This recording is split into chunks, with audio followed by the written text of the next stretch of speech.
Life's best moments are best captured by photography and video. You may ask, why photography and video? Because if a photo is worth 1,000 words, video is worth 1,000,000. And GPS photography and video will leave you speechless. GPS specializes in weddings, swords, fitness, and so much more. Book your next shoot today at 910-257-0526 or gpsphotoandvideo.com.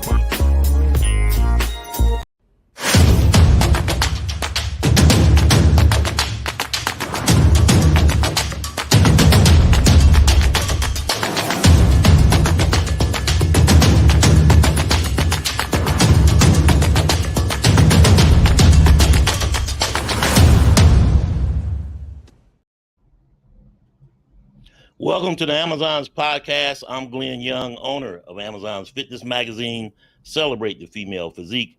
Subscribe to amazonsfitmag.com. The podcast is brought to you by Maximus Posing Suits. Let your inner warrior shine. Custom-made competition suits for victory on every stage. MaximusPosingSuits.com. And, of course, me, GPS Photography and Video. Why photography and video? Because a photo's worth 1,000 words. Video is worth 1,000,000. gpsphotoandvideo.com. My guest needs no introduction. She is number 4 in the world, IFBB Women's Bodybuilder Pro Olympian, Sherri Priami. Thanks for joining me. Thanks for having me. I'm excited to be here. It has been a big build-up. Everybody's been hitting me up, female bodybuilding channel, hit me up this morning, ask this, ask that. What's she talking about? So everybody's been a build-up, a great build-up, I should say, because everybody wants to know about Sherri Priami. And so let's jump into it. I've been keeping my business quiet this season, so it's probably why. Well, I don't blame you, but everybody's been seeing the, the gym pics and the gym videos, so they know you're getting ready for something. Yeah. So that being said, the season is halfway over. 18 weeks, 6 days till the Olympia. What are your thoughts so far? So far, I think that we've got some great women that are competing at the Olympia. I think it's going to be a good year. I'm just, I'm a little surprised that we haven't had more women show up to the shows, being that we don't have very many. I expected to see a lot more the Triple D, being that, it was put on by Andrea and, the Triple O Dynasty. Yeah. The Andrea Shaw and Sid Gillian and Whitney Jones. Right. Literally the first show of the year, big build up for that. Yeah. And, sort of disappointed. And I really, really wanted to do that show. When I first heard about it, they started advertising that show 2 years ago, I think. And yes, they did. I was really excited about it. It just, unfortunately, during the Olympia at the end of the year, it just really wasn't enough time for me to make the progress that I wanted to make and then jump into an early show. But, getting into an early show, I think, is a really smart decision. That's how I ended up winning, for Vancouver last year.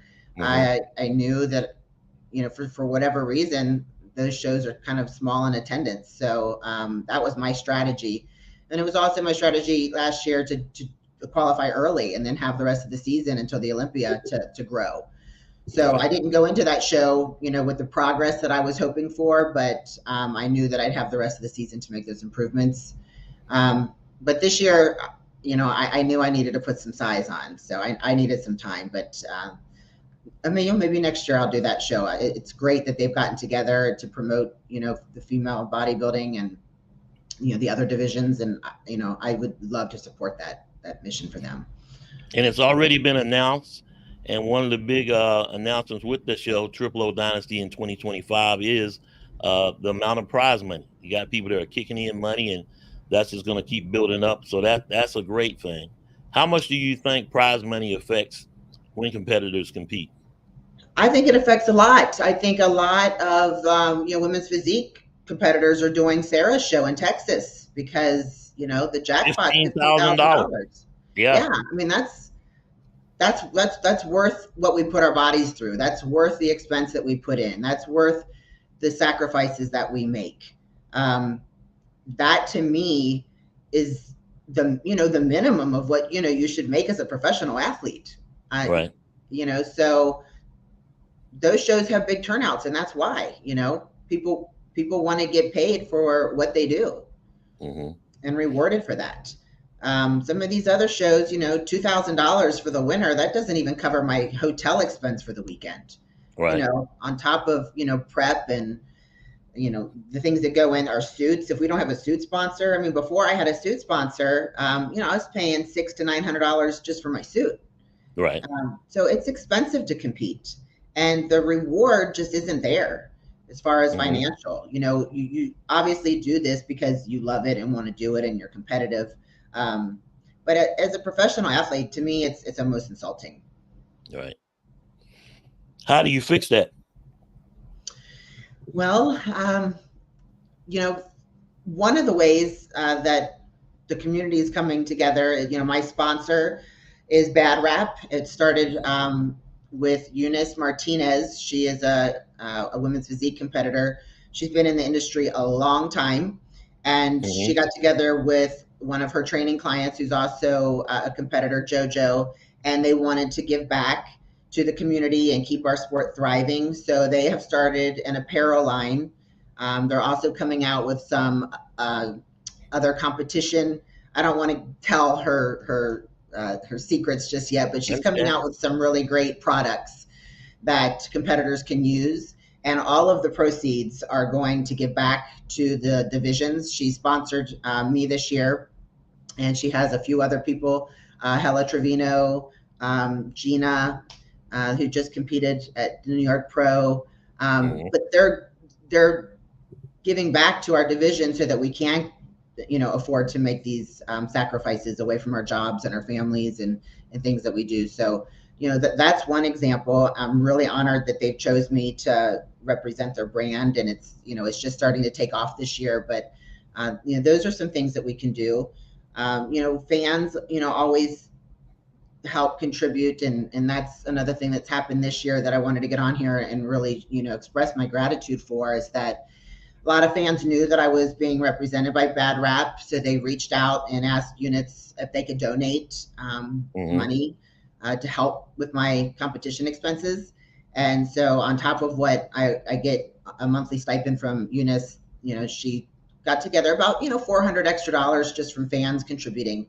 And every little bit helps, and that would really touch my heart. That helps a lot, and to know that the fans are willing to put money out of their pockets to keep us on stage and keep us competing. I wish I had a better answer as far as how do we fix that.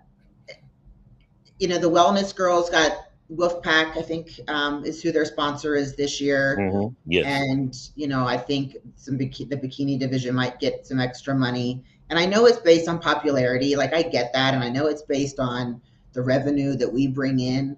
But I'm also not really sold on how they're making that determination. I mean, when you buy a ticket to these shows, you don't just buy a ticket for wellness or buy a ticket for women's bodybuilding. So I don't really believe that we don't have a fan base or we don't have interests. And, I'm hoping that, we can get some bigger sponsors, to put money into the shows for us. I really feel like we need like an advocate. Like, we need a spokesperson for our divisions. We need somebody who can kind of campaign for us and make that happen. I think that we need an advocate who can talk to the IFBB and the NPC and talk to them about the placements of these shows. They want to know why a lot of girls don't show up, to certain shows. And I don't think they're taking into consideration, at least I've only been a women's physique and a women's bodybuilding competitor. So I can only speak for myself, but our preps are much more strenuous on our body and on our health. We have to get, dieted down to an extreme and push our bodies really hard. And that's really impossible to do all year, and to be in a prep all year. It's not safe or healthy for us. So to expect us to compete at a show in April, maybe we don't qualify. Now we're looking, we're going into May. Now we're going into June. and we then maybe qualify and then have to hold out for the Rising in September and the Olympia in October. They're not taking those kind of things into consideration for our divisions. Bikini girls can compete all year. It's a different animal. And I just think we need a representative who can speak on our behalf and bring some of those things to the attention of these promoters. We want to compete. We want to show up to the shows, but we have to look out for ourselves and what's best for our health and our interest as well. So, I don't know. Campaigning, for sponsors. Yeah, and I've kind of reflected on this a lot, and I know it's harder for us because I do know a lot of women don't want to look this muscular, don't want to look like us. I was one of those women when I first started. When I was in the NPC, I wanted to be a figure girl, and I didn't want any more muscle than that. And it just happened that my coach pushed me into women's physique because that's what my body looked more like at the time. And so we did it, much to, me, trying to refuse it. And that's when I run my pro card. That's the division my body, fit in the best. And then as I continued to train and love training, I just added more size. So the natural progression of me to move up to bodybuilding just happened. But I don't think we have a lot of women yet who are like, oh, I want to be a female bodybuilder right out the gate, Right. And also it takes a long time to put this kind of muscle on. It's not people that are new to the sport don't just jump into women's bodybuilding and become super successful and be spokespeople for these products and for, these companies just yet. So I don't really know what the answer is, Glenn. I feel like I'm rambling about it now, but No, you're fine. And one of the reasons behind why I started Amazon's fitness magazine is I heard those exact same things. Specifically, nobody wants to see that. They look like a man, and on and on and on. And women's bodybuilding has a specific niche, and you have a very popular fan base. It's just that they choose to sit back in the closet. Right. And they need to come out. When you talk about an advocate, your fans need to be your advocate. I agree. I have a lot of secret fans. Oh, yeah. People who will admit to me that they love women bodybuilders, but they're afraid to admit it to their friends or to their, partners, or, they're afraid they're going to have some sort of social stigma that if they like women with muscle, they're less masculine. And that's sad. It's very sad. It's very sad. But you're right. Fans need to come out and be supportive and not be afraid to say, I appreciate women that put in the work and the effort and have muscular bodies. That would be a big start. Coming out to the shows, showing your support. If the room is full when the women bodybuilders are on, maybe they would take a different look at things. To be honest, Rising Phoenix has a great turnout. I mean, they do. It's wonderful. It's all women, and it's mainly for women bodybuilders. And I was really shocked how many people were there when I competed last year. It was great. And we need that kind of turnout at all the shows. And you got the Rising Phoenix and of course the Olympia. People come out to those shows. Yeah. But when you talk about the amateurs, the NPC shows, like the Arnolds, right? Or they had, I think, one women's physique, one women's bodybuilder this past season. When you look at the Charlotte Pro, pretty much the same thing. We had one women's physique and one women's bodybuilder. Yeah. And so if you want the women's bodybuilders to be around that category, you got to build it from the bottom up. So if you're not getting the support on the amateur level, and it only comes incrementally as you get to the pro level, you're already dead in the water. And it does take a long time for a women's bodybuilder to grow, or an athlete to grow into women's bodybuilding. Well, that's a lot of the reason that I like to do these podcasts, or I do interviews, is that I want to have exposure so that other women that are coming up in the sport can see that it's obtainable, that you can remain feminine, you can still have a family, you can still have a job, you can still look the way that you want to look, and really enjoy, training hard and lifting heavy.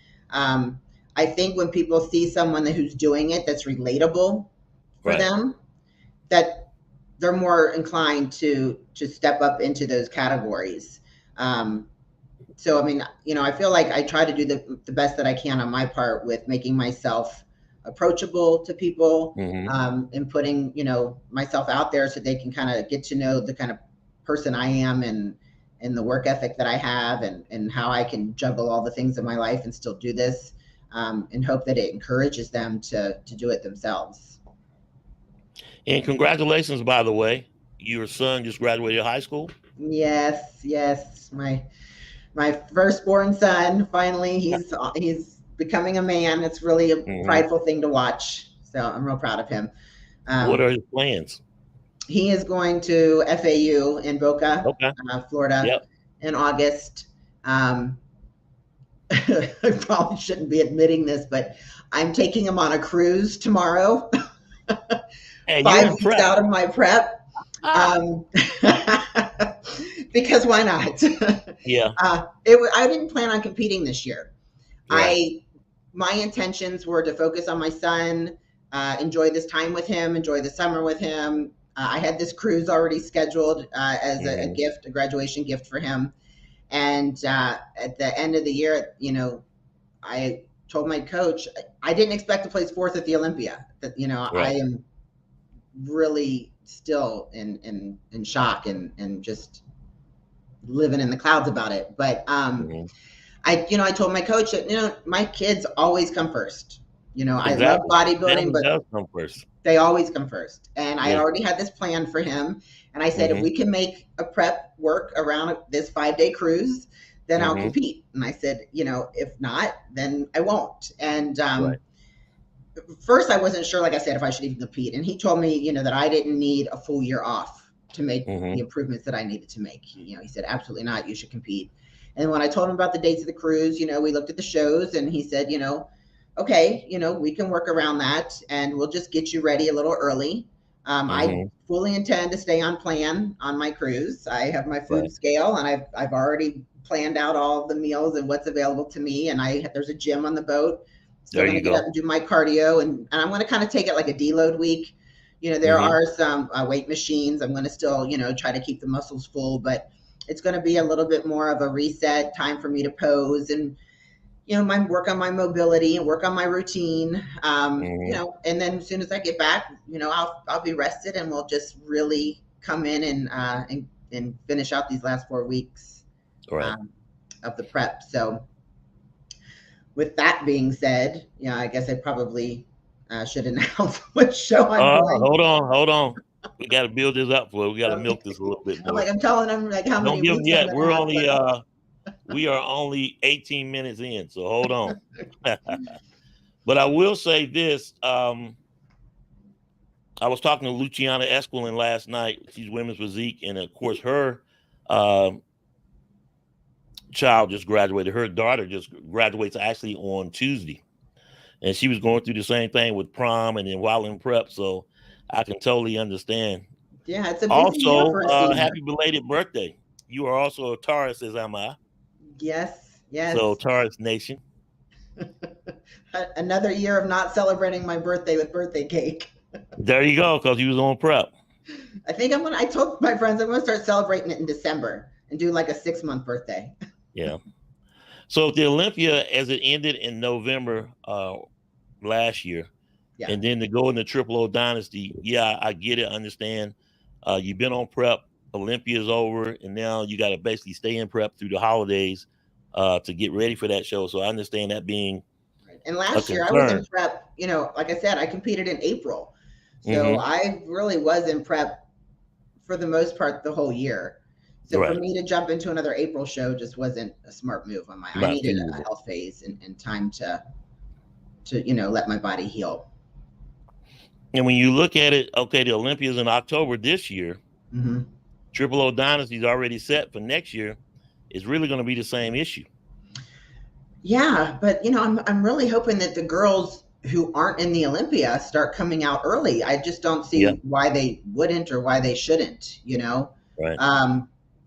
And I know, a lot of girls want to win the big shows. They want to do New York. They want to do Chicago. They want to do Tampa. Those are the shows that get the attention, but we have to support each other. And, the Triple O is that's a big step for our sport. So I really hope to see more girls in it next year.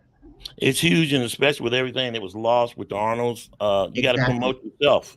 And Exactly. I said last night, it hits a little different when you have a female promoter out there. Right. They're promoting a show. Sid Gillian, Whitney Jones, Andrea Shaw, Miss Olympia, 1 for 5, and competitors don't show up. Yeah, it's hard to sit back and complain about not being at the Right. Arnold when you're given an alternative and you don't show up, Exactly. right? And so if you don't support your own Olympian competitors that's out promoting you and promoting the show, which is interesting enough because all of them are still actively competing. So Yeah. that's time away from their prep and Exactly. to get ready for the Olympia to put on the show. So people gotta show up. And it also Right. hits different if you are a female promoter and you don't have all 6 women's divisions at the show. So that's a concern too. So Yeah. because they'll complain and holler about Arnold and different male promoters that may not have women's physique or women's bodybuilder there, but it hits different if a female promoter doesn't have those divisions because Yeah, absolutely. women got to support each other. You're right. You finished 4th last year, Mhm. and then going into this year's prep, just outside of the top 3. Don't know how close it was, but if you make the top 3, now your competing schedule totally different because you're already qualified for the Olympia. Right. That being said, there are 7 shows left. As you were 8 shows, you could say 9 with the Rising Phoenix, Mhm. but you have Toronto, Atlanta, Chicago, Anaheim, Tampa, Portugal, Spain, and Romania. Alina Popa's show classic in Romania in September. Yeah, that's a new show this year, and so Right. hopefully And that gets Anaheim. a good turnout. Anaheim is a new show too. Yeah, yeah. So I'm hoping maybe we'll see some different competitors being on the opposite coasts, Right. and then even another European show. Maybe we'll see some new up and coming competitors. That would be exciting. All right, Sherri. The floor is yours. Everything has been said. What show is Sherri Priami doing in 2024? Still having to qualify for the Olympia. So, like I said, I had some things that I had to work around, and I talked to my coach, and he is out of Austria, so he is in Europe. What's his name? Stefan Kienzl. He goes by Boss of Outlaw, and he encouraged me to come and do a European show. So we are doing Portugal this year. And Portugal. Yes. There you have it. It was a show that it was on my bucket list to do anyhow. I've always wanted to do a European show, and I really like the way it seems trivial, but I really like the way the competitors come out on the rotating stage. Yep. And it's at a really big casino in Portugal that the James Bond movies were, modeled after. I've always wanted to go to Portugal, so this was my opportunity to take advantage of that and have an experience that I haven't had yet. A lot of the shows that I pick, that's the reason I pick them. I want to go to places I haven't been and, have new experiences. So I'm really excited about it. I'm totally stepping out of my comfort zone. A little nervous, but I'm really excited to have my coach there in person to peak me. I think, he doesn't miss. So I'm not really concerned that, if he wasn't there, it would be a problem. But to have him there, like I did at the Olympia, was really special. And I can't wait to be able to share another show with him and, hopefully another win. So, that's what we're doing. We're doing Portugal. And that is on July 7th. Yes, sir. No telling who's going to show up. Half the season is over. As they used to say in the old Baptist church, it's sort of getting late in the evening. And so you got a lot of competitors that are out there on the outside looking in, having not qualified with these shows left. Devil's advocate, you don't win at Portugal. Or you do win at Portugal, which is what you want to get your Olympia qualification. Either way, are you doing another show before Rising Phoenix? So if I do another show, it will be Tampa. Mm-hmm. That is a hometown show for me as far as being in Florida. I don't really have the ability to travel too much more after taking the time off for, Right. all these other trips. So I would really love to win Tampa. Tampa is where I had my first, what I call, pro show success Mm-hmm. when I was in women's physique. And I came in, last time I did Tampa was women's physique, and I placed third. And then I came back the year after in women's bodybuilding and placed second. Mm-hmm. So I think it'd be really awesome to come back this year and win it. So if I don't, I have to talk to my coach if I win Portugal, Mm-hmm. whether it's still a smart move for me to do Tampa, being Right. so close to Rising. That would really be up to his discretion, I guess.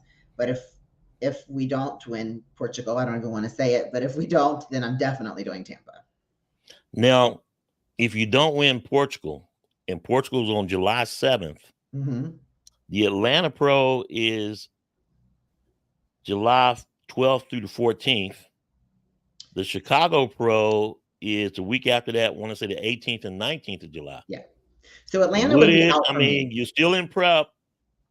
Portugal's on July 7th. Doesn't go the way you think. It would seem that you would jump into the next closest show. So Atlanta would be out. That's too close. Okay. I'm staying in Portugal a couple of days after to sightsee and enjoy myself. Chicago is an option, but I've done Chicago. I came in second to Angie Yo there, my women's bodybuilding debut show. So, that would be a great show to do as well. But like I said, as far as just the logistics of everything, Tampa would be a smarter move for me on that end. So, and again, a lot of friends and family and things like that could come to the Tampa show. So it's just got a sort of a special place in my heart. Gotcha. And, if I'm already in prep for Rising, doing Tampa 2 weeks before Rising wouldn't be an issue. Now I gotta ask, the other question is, like I said, we're hoping that you win Portugal, you get your Olympia qualification, then we'll just think, hey, shut it down to Rising Phoenix. If you don't win Portugal and you do Tampa, which is the first week of August, Rising Phoenix, I think, is August 14th. Yeah, and then Olympia is October. Is this the part of the year where now how long you've been in prep, where the body may stop responding, or it's just too close that you don't get your best fit at Olympia? I mean, if you don't qualify, then it's a non-issue. Right. But when you qualify, you got to think hard. Do I need to do another show? I love Tampa. I'm going to do the Rising Phoenix regardless, because you already got the invite. And that's the thing about the Rising Phoenix. You get to get on stage with the champ. And so now you can do your scouting report, as well as all the other girls that have been invited as well. And so you go away from Rising Phoenix with a lot of good feelers of what you need to do and what you need to improve on. And you still got a little time until October 10th for the Olympia. Give me your thoughts on everything that I said. Ideally, if I could write out my playbook, okay, I would go win Portugal. I'd qualify for the Olympia, and then we would shut it down until Rising.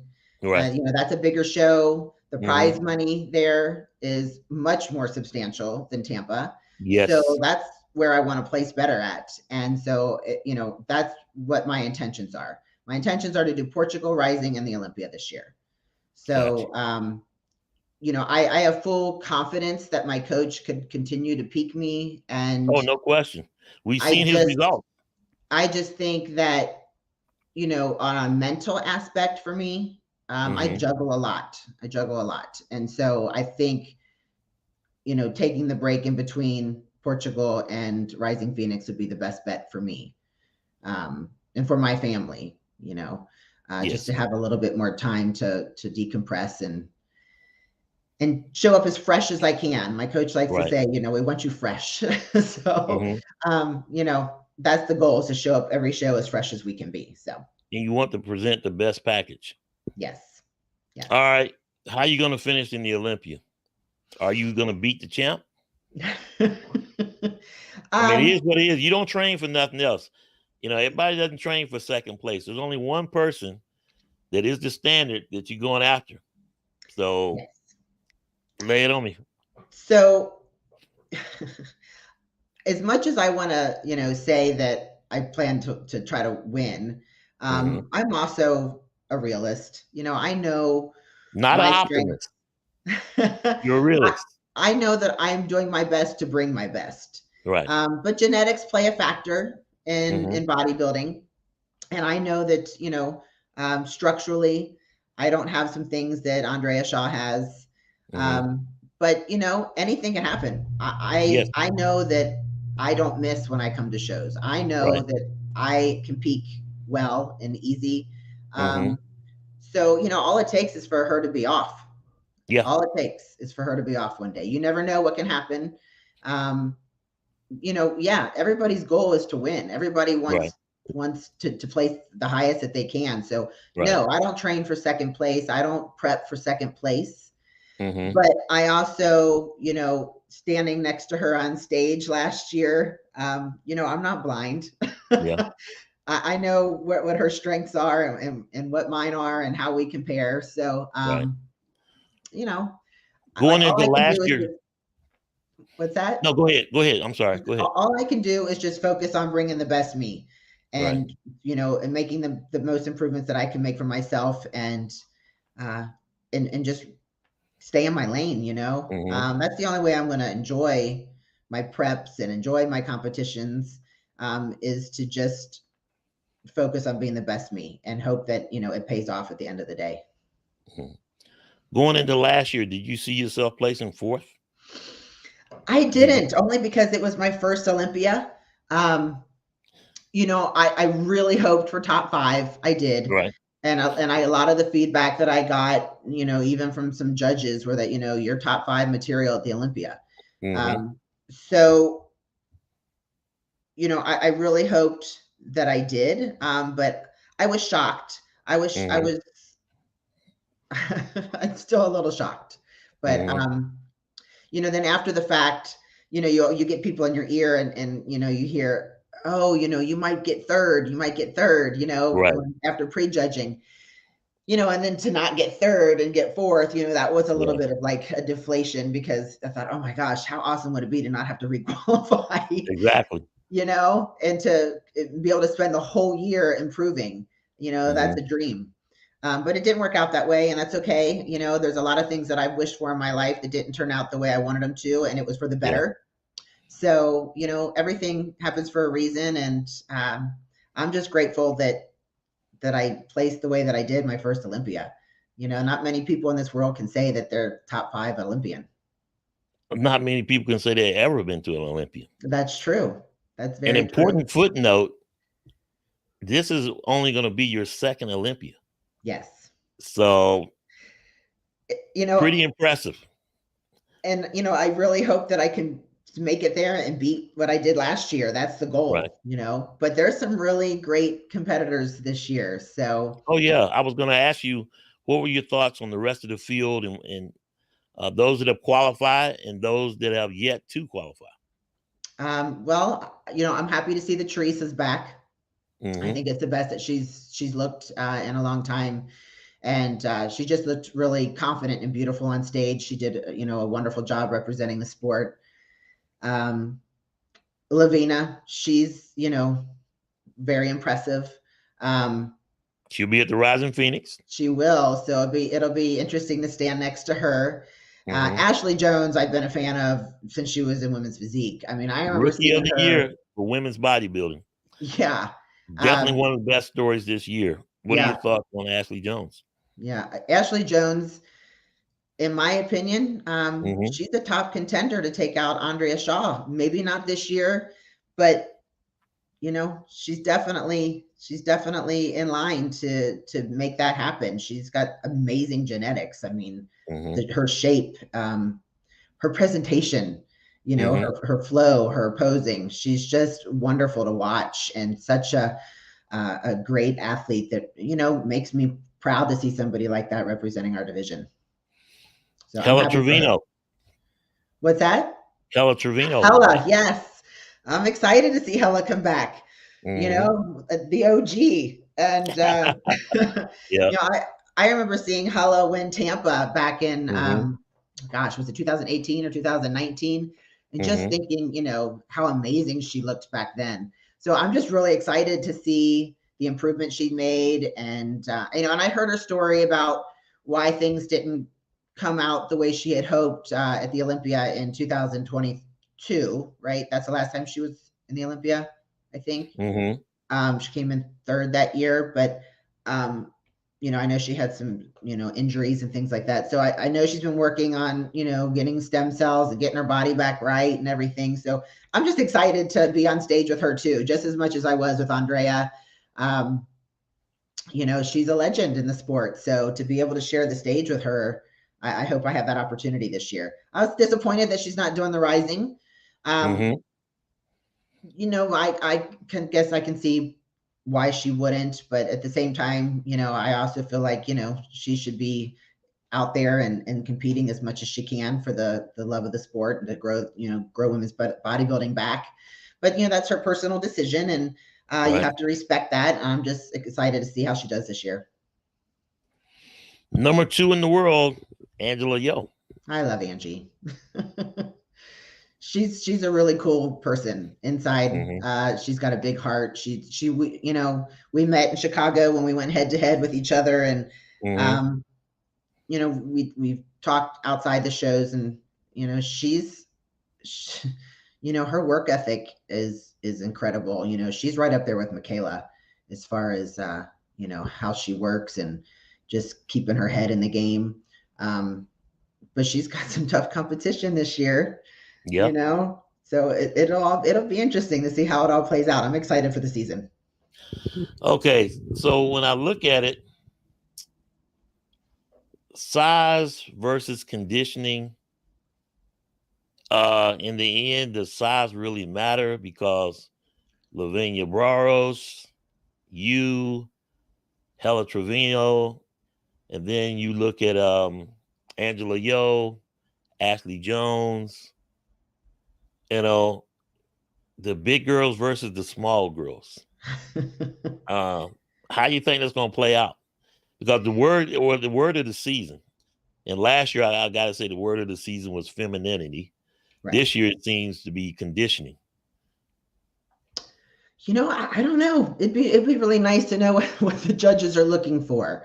What I don't think they're looking for is, you know, the super large, extremely, I hate to say this, but, you know, yeah, more of a masculine type of presentation. Right. I think that was the downfall of women's bodybuilding to begin with. I think that's why we were removed from the Olympia. I think, you know, that's where it went wrong. And I don't think that's what women's bodybuilding is meant to be. I do think that we should still be feminine and look like women. I do think that we should still present ourselves in a feminine manner. And that is important. And I think if we truly want the sport to thrive and continue, that's important. That doesn't mean you can't have size, but you know, there is a line that can be crossed and that had been crossed in the past. Right. So I think I have been told that the IFBB is trying to downsize women in general. I think maybe an example of that is Sharonika's win at the New York Pro. You know, to me, Sheronika exemplifies what women's physique should be. And I think the problem that we're having in the divisions is that there's not a definitive line between women's bodybuilding and women's physique. And it's because they're allowing the larger girls to win physique instead of marking them down and pushing them into women's bodybuilding so that we can have more competitors there. And when women's bodybuilders see the larger physique girls winning physique, they think, oh, well, I'm not physique. I need to be bigger than them. And so it's a trickle, effect. So I think having someone like Sharonica win the New York Pro is kind of reestablishing what women's physique should be. I clearly have more density and muscle mass than Sharonica. You can look at me and say, okay, she's women's bodybuilding. Sharonica is women's physique. There's a lot of girls that I think should be pushed up, and they did it to Michaela, and it was a hard pill for her to swallow for a couple shows, but as soon as she jumped into women's bodybuilding, she was back at the top. Yeah. So, the judges need to start being more definitive on where that line is. And I think that's another, way that women's bodybuilding division is going to grow. Those girls need to stop being afraid of this stigma that's associated with women's bodybuilding. And that's another reason that I like to come out and talk and present myself, because I feel like I am a feminine women's bodybuilder who came from women's physique. I'm still maintaining my femininity. I don't do anything above and beyond what I did in women's physique, except I've just got more time in training now. I've just, put on more size, but I'm not doing anything, to take away my femininity or the things, that I was doing in women's physique, So, but that's going to be up to the judges to make those calls for us. And Sharonica Hinton won the New York Pro. And then last weekend, the Optima Classic winner, I look like, okay, 2 different physiques. Yeah. Because she looks like a women's bodybuilder. Yeah. If you were to say it, and then it's been said that a lot of women's physique girls could move up and compete very well in the women's bodybuilding category. Well, so, like Marquita Jones, for example. I mean, I know female bodybuilding channels like, oh, she's women's physique. I look at her and I see a women's bodybuilder. I mean, she's a larger girl, and I think that that's why she didn't maybe win the New York Pro or didn't place second, or I think that she should consider maybe next year making that change. I see a women's bodybuilder there. I don't see a women's physique competitor there. And But she most likely will. It'll be interesting the feedback that she'll get. She won the St. Louis Pro, right? And then of course we'll see another rematch between her and Sharonica at the Olympia, but that really won't be a rematch because everybody's going after Sarah Villegas. Yeah.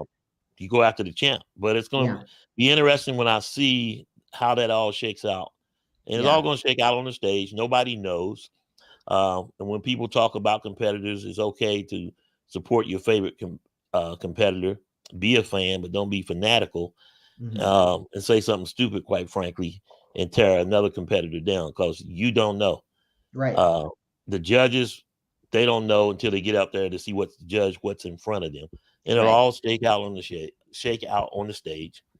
And that's a hard thing for a judge too, right? I mean, you have to judge what's in front of you. Exactly. So, to say, the Optimum Classic winner looked like a bodybuilder, but what was standing next to her?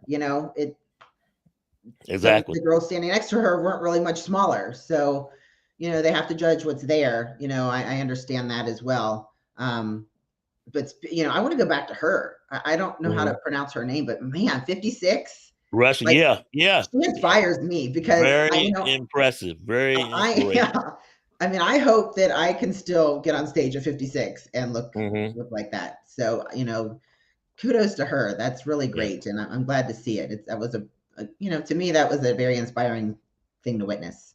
Yeah. So. And Sharonica Hinton is your opposing coach? She is. She has been my opposing coach since I became a pro in 2018. So she's been along the ride with me.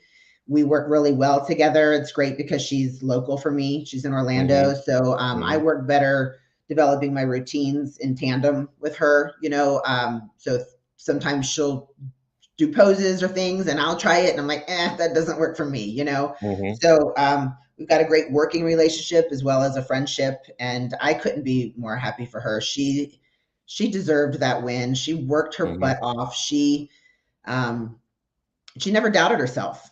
Yep, 5-time Olympian. Yeah, She I know never I never doubted. doubted her, but a lot of people did, and they just didn't do their research and they forgot. So Yeah. they know now. Yeah. One of the questions I asked Veronica, I'm gonna try to get her back on before the Olympia, or right after her next show, should she choose to do one. I think she is going to do one. So more to follow on that. She's also the posing coach of Rashana Boswell, Yes. who was one time a women's physique as well. So Yeah. it's going And to be interesting. Masters Olympia. Yeah. So all three of y'all make it to the Olympia. And the question I asked Veronica, okay, how are you going to manage that? Because you're checking everybody's posing, plus you got to get ready for your own show. Yeah. So it's going to be interesting to see how that shakes out. It would be a great situation to have, a great problem to have, if you will. Looking forward to seeing that, because with all three of y'all on the Olympia stage, couldn't be any better than that. Thinking about how much that promotes her business too. Yes, very I'm a much so. 5-time Olympian, and I got posing clients that's on the Olympia stage. So yeah, she's about to blow up. She already has. She is. yeah, she has. You know, her She's business only gonna is keep really getting taking bigger. off. She is a master at her craft. I'll tell you what. I mean, I always get with her early because I don't like to try to learn something once I'm in deep in prep and my mental, capacity is low. So I like to learn it early, know it, and then really fine tune it towards the end. But she comes up with a routine. Like, this year, I think we met 3 times and we had it down. So she's good. I mean, she's a perfectionist. Yes. She has a great eye for detail. She's just easy to work with. She's got it down. So for her to do me, Sharonica, and herself, not a problem for her. The devil's in the details. Now, you and Rashana, 2 very different physiques as well. Yes, and 2 different I'm styles. not trying to poke the bear, but I mean, it is what it is. Yeah. And she doesn't, it's not like she has favoritism or, she sponsors both of us. Yeah. And we both have different styles, different physiques, different type of routines because of that. And, and Rashana is the same with me. She takes her music to her, tells her what kind of vibe she's trying to get on stage. And Sharonica makes that happen, based on what her requests are. So it's very individualized. So it's really not an issue to have, 2 competitors in the same show together. Okay, I'm gonna let you get out of here on this one. First of all, I'll let you go ahead and take the floor and thank whoever you want to thank. Give shout outs, call outs, and then I'll hit you with the last question. Okay. Well, first of all, I want to shout out my sponsor, Bad Rap, and really encourage people to visit their store, buy their apparel. All the proceeds go directly to the competitors, to help pay for travel expenses, hair, tanning, makeup. I have to tell you what, I would not be able to afford to go to Portugal this year if it wasn't for her and for this company sponsoring me. And, we need to support our sport. So not only the fans, but, other competitors, take a look and help buy the apparel, because it goes directly to the competitors. They don't keep any of the profits. So I want to, a big shout out and big thank you to Eunice and Bad Rap. Also, my suit sponsor, Mrs. Guyton Suits. This will be the second year that she is sponsoring me. She does amazing work. I was very, very happy with my suits last year. She's incredible. She's timely, professional. So if you need a great quality suit, look her up. And then, of course, Sharonica, she's another sponsor of mine, but she does virtual posing, not just in person. So if you just need, posing for mandatories, she does that. She does routines, and she is, accepting new clients. So, look her up if you're in need of that. I always shout out to my boyfriend, Chris Race. He is implemental in helping me through my training. He's with me every day, pushing me, forcing those last reps that maybe I wouldn't always get in by myself. And I just want to thank my fans. Like I said, the fans that reached out and donated additional funds to my, competition season this year. It has not gone, unnoticed. I'm super grateful. Our sport would not be what it is without you. So, please, start showing up and showing out for us, and we'll continue to do the same for you. And, and just, I want to thank my family and my friends, of course. who stand behind me and support, what I do and understand the sacrifices that I make, to step on the stage every year. So, and I also want to thank you and Female Bodybuilding Channel. Without you guys promoting us, a lot of people just wouldn't, know what we're about, know what our sport's about. We need more platforms like this so that people can get to know us and develop a fan base. And I'm just really appreciative that you take your time to devote to us. So thank you so much. Glad to do it. Glad to do the magazine. And that's the sole purpose of it, to celebrate the female physique. Yes. So I hope everyone will continue to subscribe to amazonsfitmag.com. You have a question for AJ or JB? Something that they're doing other than just, you gave them a shout out, but is there a specific question you want to ask Female Bodybuilding Channel that they can answer? On their I don't really have a question for them. I am real excited to meet them in person in Portugal. I know that they're both going to be there. There you go. We've talked a lot through IG and had interviews, of course, but to meet them in person is going to be fun. I'm looking forward to that. And I'm glad that I have that opportunity. They'll have the full laydown and coverage, and that's great. They need to fly over here to come to the States. I keep telling them that all the time, and I'm going to get them on the podcast perhaps before Portugal, and we can do the laydown and go into that and find out everything women's bodybuilding and women's physique. So they love the big girls. They love the sizes. Yes, they do. I know. It's muscle, I know they do. Last question. I'm going to get you out of here on this one. Okay. The points are gone. Mm-hmm. Win and you're in. Is women's bodybuilding better without the points, or is the win you're in strategy working? I think that it was the right move. I think that a lot of girls push themselves beyond where they should have, trying to collect those points. I was one of those girls in women's physique. I think I did 5 shows in 2000, the year of COVID, because I was right there. And I just kept pushing. And I probably shouldn't have done that to my body. But, when you get in that competitive mode and you're so close, you just keep pushing. And to be honest, you want the best on stage, right? At the Olympia. You do. You want the best. You don't want the third best that's been the third best 5 shows, So I think it was the right move. It's harder to qualify, but it should be. It's a prestigious show to be at. It's something that should be earned. And I'm all for in it, win to be in it. It's the best of the best. That's right. And that's what you want. That's right. I think we're probably going to end up with roughly 15, 16 on the high, but at least 12. Yeah. And to be honest, I think that's a great number. I do another show. Go ahead. I'm sorry. I think 12 is a great number. I don't have the answer here, but I don't think there should be 60 bikini girls at the Olympia. I don't think that there should be that many opportunities. That nobody wants to sit through that. We want to see the 10 to 15 top best of the year. Right.